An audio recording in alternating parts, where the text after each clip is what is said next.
give them salvation from their self-destructive rebellion, God instructs Moses to fashion a serpent, to mount it on a pole, and to hoist it up, so that anybody who was bitten would look at it and they would live. Now listen, the bronze serpent did deliver the people from death. It did.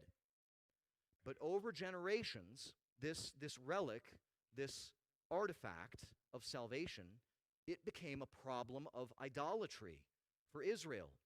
It was an idol, every bit as wicked as the Baals and the Asherah, and so the king of Israel had it destroyed. God showed an even more potent sign of salvation in the Ark of the Covenant. And although the Ark was returned to Israel to stay in the temple for another 400 years or so during the time of the kings, Saul and David and Solomon, it was eventually lost forever when the Babylonian Empire came to sack Judah and Jerusalem.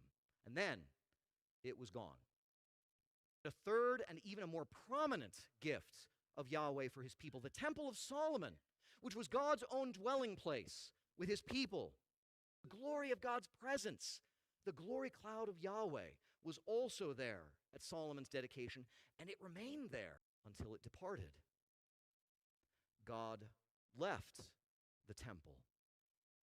The prophet Jeremiah, leading up to the Babylonian captivity that I mentioned, he records God's displeasure at the empty offerings and the empty hearts of the people who made another idol out of the temple itself, saying that God couldn't be angry with them no matter how often they droned on about how they had the temple of Yahweh, the temple of Yahweh, the temple of Yahweh.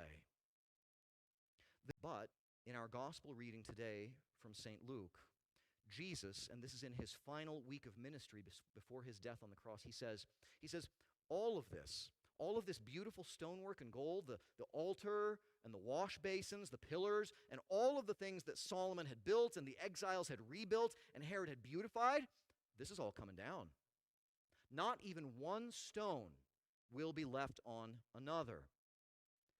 Yet another of God's great gifts to his people is going to be leveled to the ground and taken away. Yes, even the temple of Yahweh, Jesus, who has always been the ultimate purpose for God's gracious signs and all of his first article gifts, even today, he is the end point. He is the one who lasts forever, and everything God has done and said points to him for you.